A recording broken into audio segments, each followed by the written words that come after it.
Finally, our closing keynote speaker is Jennifer Morris, speaking about unlocking imagination. She's the president of Conservation International. She's been working in conservation internationally as well as economic development for over 20 years. Before Conservation International, she worked for Women's World Banking. She lived in Japan, Bolivia, Namibia, and Zimbabwe. So quite a diverse experience bringing to the stage. Please join me in welcoming Jennifer.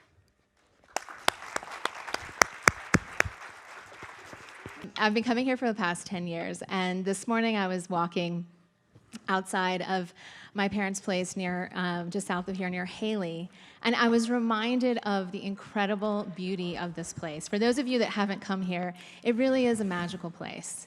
It's a place that I come every year with my family to really hear the sound of the mountains, to dream big dreams, and sometimes come up with very big new ideas. I mean, we can hear you whispering into the mic back there. So what we need today, as we know, is we need these big ideas. And Sun Valley and the Sun Valley Forum is a fantastic place to do that. The reason we need these big ideas is pretty obvious. So the IPCC report that came out, the 1.5 degree report, it didn't really tell us anything new except for one very important thing. It put us all on a collective countdown clock. We know the problems are severe, but now we know that we actually have really just a little over 10 years, a decade, to change the course of this planet in order to avoid the worst impacts of climate change. But what's brilliant about a crisis is it really focuses the human mind in figuring out new ways to do things. Necessity truly is the mother of invention and of unlocking our imagination to see things in a different way. And sometimes doing that requires asking a simple but somewhat profound question. What if? So my colleagues at Conservation International, we focus on several things.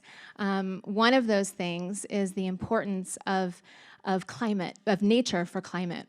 So while understanding the way we produce energy is extremely important, if every single person on this planet went fossil fuel free tomorrow, we would still not achieve our collective goals under Paris. Why is that? That's because of the vast amounts of carbon emissions that's emitted through land conversion, and particularly tropical deforestation for agriculture and aquaculture. In fact, if emissions from nature were a country, it would be the third largest emitter after China and the United States.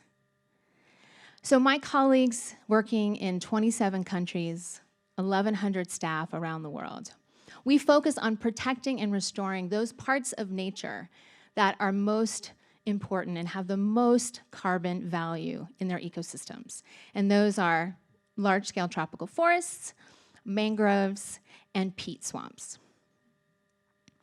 While protecting these forests and these ecosystems is incredibly important, it's also critical that we focus on protecting the ocean.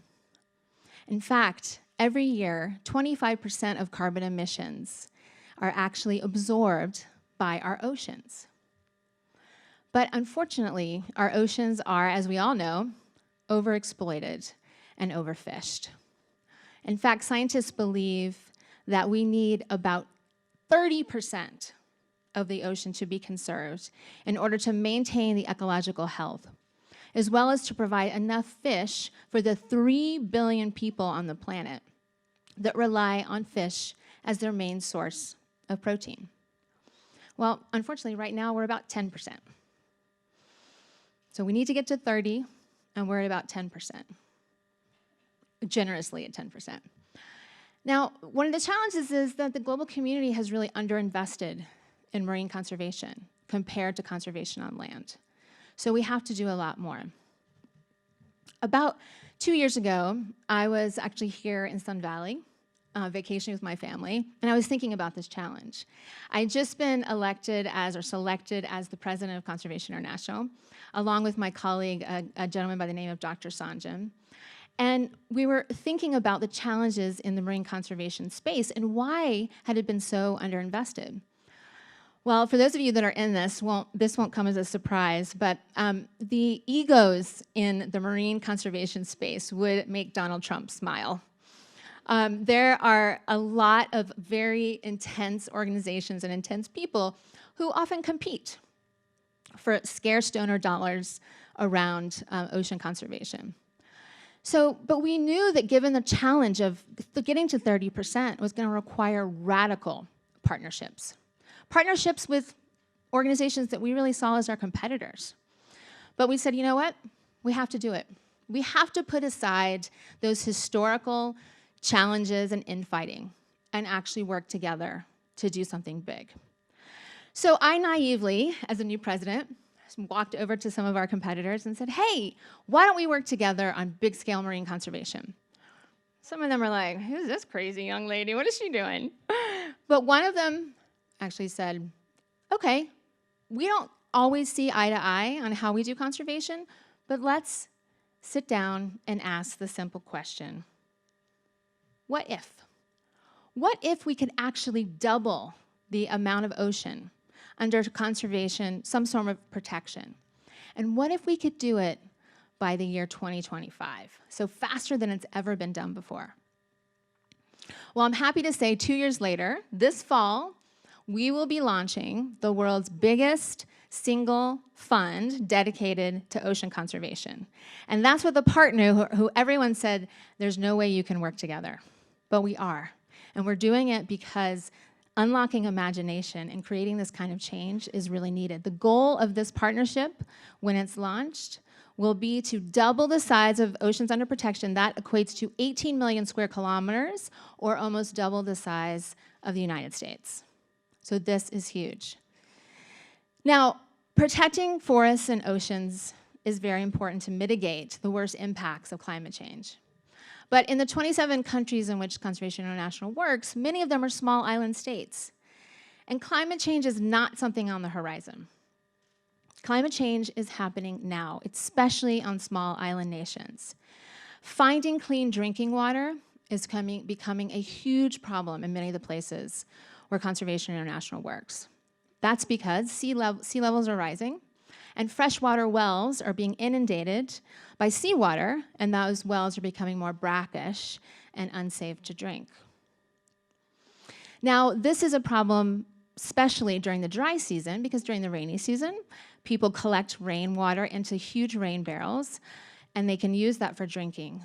But in the dry season, when those rainwater barrels are emptied and the well waters are brackish, it's very difficult to find clean water. In fact, they often have to resort to buying plastic bottled water in a very expensive way because it's extremely expensive to ship water to many of these islands. Now, many of the communities that we work with are slowly experimenting with desalinization. So you may think desalinization is fantastic, and this will be great. We can just take seawater, take out the salt, and it'll be fresh. Well, there's a lot of challenges with desalinization, in particular in small communities. And those challenges are simply, one, the infrastructure is expensive, the operational costs are quite high, and quite honestly, in many small communities, the volumes of water are too much it's too much for these communities to absorb. So it's really not a great solution in many communities. So I was recently in East Timor on an island called Atoro Island. And we sat down with some community members there after we were looking at desalinization and thinking, this just isn't going to work. And we thought, what if there's something else? What if we can unlock imagination and technology and actually make drinking water from air using the power of the sun? Crazy? Well, I'm happy to say that there's actually a much crazier technologist who came up with a solution. And it's a company based in Arizona. It's called Zero Mass Water. And they are pioneering something called hydro panels, source hydro panels. And so they not only answered yes to this question, but they've actually deployed this technology in over 23 countries. So we partnered with them on the island that I was on, and just 2 weeks ago, we installed these, the first ever hydro panels on a small island. This this array right here, which is in a community which has agreed to set aside to do marine conservation through community monitoring, they now are extremely water stressed, and this particular array here will produce 140 of these per day, but not using plastic. They're going to be using reusable, sustainable bottles that they will be provided by participating in the program. This is a game changer for this community, and we're hoping that this will be the pilot that we can actually use not only throughout this island and East Timor, but also on other islands that are extremely water stressed. So I gave you 2 examples in radical partnerships, unlocking imagination in partnerships, and in technology. The next one I want to talk about is in communications. So Conservation International has taken communications very, very seriously. As many of you know that are in this space, often environmentalists are just in an echo chamber, talking to ourselves, nodding vigorously at different conferences like, yes, yes, yes. But we're missing so many audiences. So in addition to pioneering virtual reality, which I really would encourage you to go across the street, we have 3 beautiful films, which Amy mentioned to you. I just rewatched the one from Africa, which was a Tribeca finalist, and it's absolutely amazing. It's narrated by Lupita Nyong'o, and it's a beautiful story of human-wildlife conflict in northern Kenya. You can go under the ocean in Indonesia, and you can go into the rainforest under the canopy in the Amazon. They're really special films.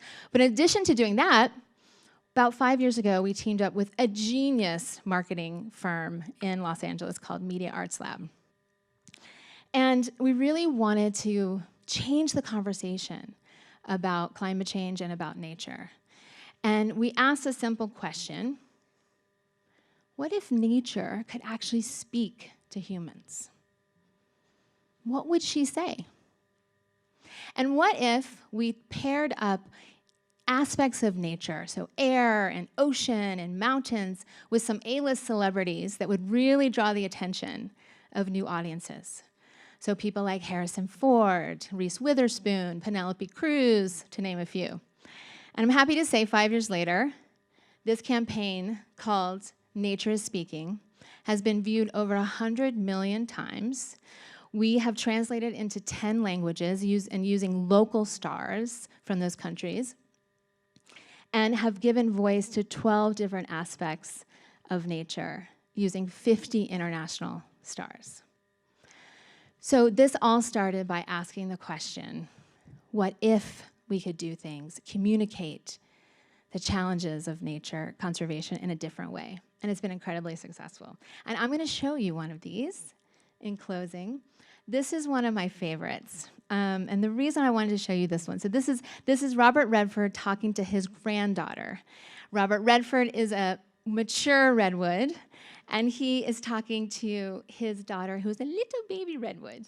And they had this beautiful dialogue. And the reason I love this one so much, and I think it's especially poignant for today, is that it's a wake-up call, reminder to all of us in the room that what we do over the next 10 years, this critical decade, in terms of addressing climate change, will allow us to look our children and our grandchildren in the eye and say confidently that we did everything we could to leave the future in a better place.